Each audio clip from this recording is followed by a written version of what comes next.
बेईमानों को शर्म नहीं आती है, बेशर्म है, बेहया है, इनकी इज्जत आबरू का कोई ठिकाना नहीं है, राष्ट्रद्रोही हैं, देशद्रोही हैं, अंग्रेजों की मुखबरी करने वाले जो है माफी वीरों की औलाद है। भाजपा को हटाना है और इंडिया की सरकार बनाना है, इस ढोंगी और पाखंडी से देश को मुक्त कराना है और राहुल गांधी के आशीर्वाद से देश की सत्ता पर जो है इंडिया को बैठाना है। ये बेईमान नारा लगाते हैं बेटी बचाओ, बेटी पढ़ाओ, बेटी, अब ये क्या करते हैं? अरे अब तो समय आ गया कि भाजपा वालों से अपनी बेटी बहन को बचाने की जरूरत है। महान चिंतक, महान नेता जो बहुजन वर्ग के हैं, मल्लिकार्जुन खड़गे जी के सामने ये नरेंद्र मोदी जैसा झूठा टिक नहीं पाएंगे। विपक्षी किस तरह से एकजुटता बना करके 2024 के चुनाव में भाजपा का रथ रोकने की तैयारी करेंगे, क्योंकि एक बैठक जब पटना में होती है, वहीं दूसरी बैठक जब बेंगलोर में होती है, अब तीसरी बैठक जो होगी वो महाराष्ट्र में होगी। लेकिन सबसे बड़ी बात यह है कि वहां भी उस बैठक की अध्यक्षता कांग्रेस के राष्ट्रीय अध्यक्ष मल्लिकार्जुन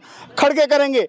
24 के चुनाव से पहले जिस तरह से विपक्षी एकता गोलबंद होकर के, लामबंद होकर के भाजपा के रथ को रोकने की तैयारी कर रहा है, कौन कौन से वो मुद्दे होंगे और अपने अपने राज्यों में उन पार्टियों को कौन कौन सी जिम्मेदारी दी जाएगी, क्या वो कांग्रेस बड़ी छतरी होगी जिसके नीचे तमाम जो क्षेत्रीय दल हैं वो एक साथ इकट्ठा होकर के चुनाव लड़ेंगे।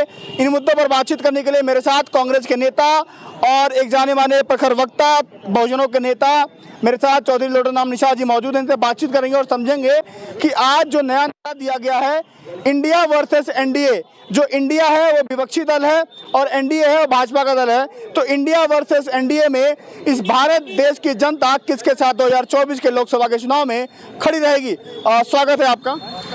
धन्यवाद। इंडिया वर्सेस एनडीए, इंडिया नया नाम दिया गया है, इंडियन नेशनल डेमोक्रेटिक अलायंस, उसके बाद से एनडीए है। कैसे देखते हैं इंडिया और एनडीए के परिभाषा को पहले परिभाषित कीजिए।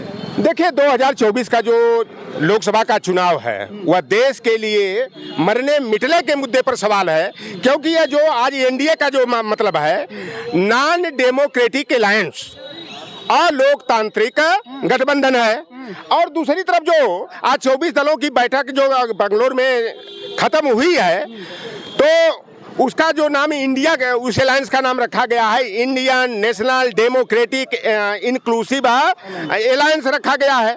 यह जो है कि इंडिया जो है अब जो है कि एनडीए के 2024 के चुनाव में जो है कि लटक कर, झटक कर, पटक कर सत्ता से बाहर करेगी। राहुल गांधी का जब वहां पर नाम लिया गया तो बड़े ही आदर सत्कार के साथ नाम लिया गया।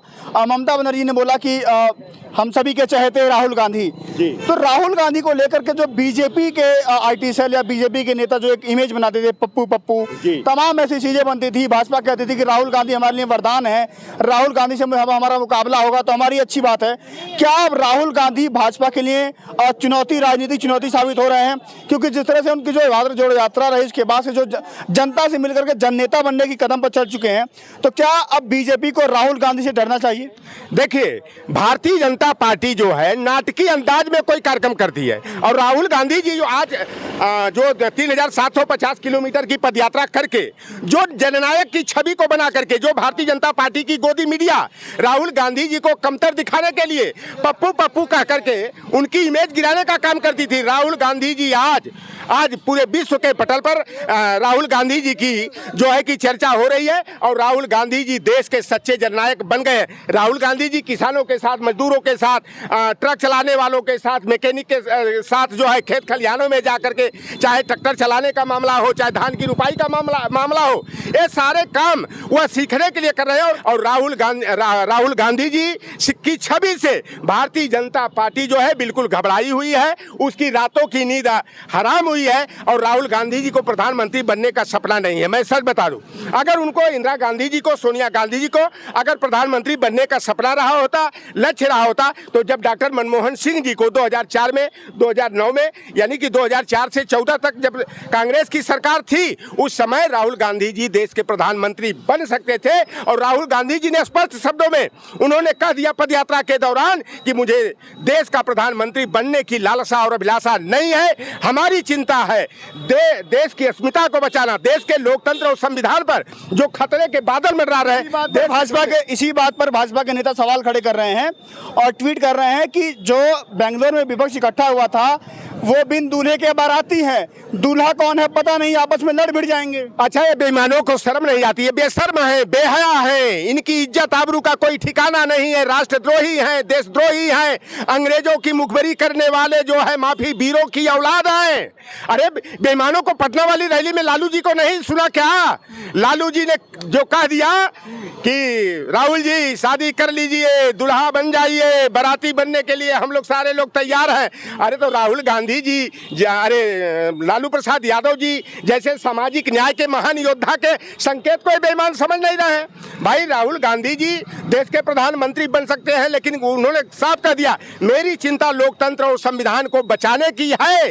जो भारतीय जनता पार्टी देश के संस्थानों को, सरकारी उपक्रमों को बेचने का काम कर रहे हैं, निजीकरण करने का काम कर रहे हैं, गेल सेल भेल rail ONGC airport port trust और रेल को जो है का निजीकरण करके सारे बैंकों का राष्ट्रीयकरण जो 24 बैंकों का इंदिरा गांधी जी ने किया था, उन बैंकों को एक में मिला करके बैंकों का अस्तित्व को सीमित करने का जो काम किया जा रहा। तो आज राहुल गांधी जी की सबसे बड़ी चिंता है, क्योंकि उनकी दादी, उनके पिताजी इस देश के लिए शहीद होने का काम किए हैं। तो कांग्रेस पार्टी जो है शहीदों पार्टी है, बलिदानियों की पार्टी है, और राहुल गांधी जी जिसको चाहेंगे वह देश का प्रधानमंत्री बने। राहुल गांधी जी अगर देश के प्रधानमंत्री नहीं बनेंगे तो आयरन लेडी इंदिरा गांधी जी की छवि जिस बहन में दिखाई देता है, प्रियंका गांधी जी, न तो दलित समाज के महान चिंतक, महान नेता जो बहुजन वर्ग के हैं, मल्लिकार्जुन खड़गे जी के सामने ये नरेंद्र मोदी जैसा झूठा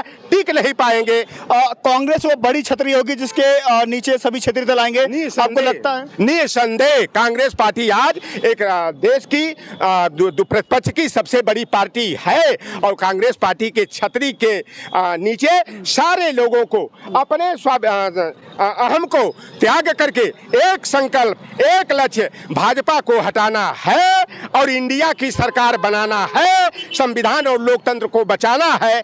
इस चिंता के साथ इस ढोंगी और पाखंडी से देश को मुक्त कराना है, और राहुल गांधी के आशीर्वाद से देश की सत्ता पर जो है इंडिया को बैठाना है। चलिए, मेरे साथ लॉर्ड राम निषाद जी मौजूद हैं, इनसे बातचीत हुई। आज जो विपक्ष ने नया नाम दिया है, नया नारा दिया है कि इंडिया मिल करके अब एनडीए को हराएगा, इंडिया उसमें तमाम जो दल हैं वो शामिल है, और जो नाम दिया गया है उसके पीछे कहीं ना कहीं बहुत बड़ी रणनीति है, और जो सोच समझ है उसको लेकर के तमाम जो दल हैं अपने अपने राज्यों में काम करेंगे। जो राज्य में जो दल सबसे ज़्यादा मजबूत होगा उसको वहाँ पर बड़ी जिम्मेदारी दी जाएगी। और चाहे ममता बनर्जी हो, अखिलेश यादव हो, उसके बाद से शरद पवार हो, उद्धव ठाकरे हो, महबूबा मुफ्ती हो, अब्दुल्ला हो, नीतीश कुमार हो, तेजस्वी यादव हो, लालू प्रसाद यादव हो, तमाम जो बड़े नाम है विपक्ष के एक साथ एक मंच पर इकट्ठा होकर के लामबंद होकर के बीजेपी के रथ को रोकने की तैयारी में जुटे हैं। वही भाजपा कह रही है कि एनडीए के सामने ये जो विपक्षी दल बैठा हुए हैं वो कुछ नहीं कर पाएंगे, इंडिया की दोबारा सरकार आने वाली है। तय आपको करना है कि क्या देश की जनता इंडिया के साथ है या एनडीए के साथ है, वोट किसको जाएगा, सरकार किसकी बनेगी 24 में। हम आपको हर पल की खबर दिखाएंगे। 24 का चुनाव आ चुका है, हम आपको तमाम जो छोटी मोटी खबरें दिखा रहे हैं। जुड़ जाइए हमारे साथ, अगली वीडियो में मुलाकात होगी। फिलहाल के लिए नमस्कार।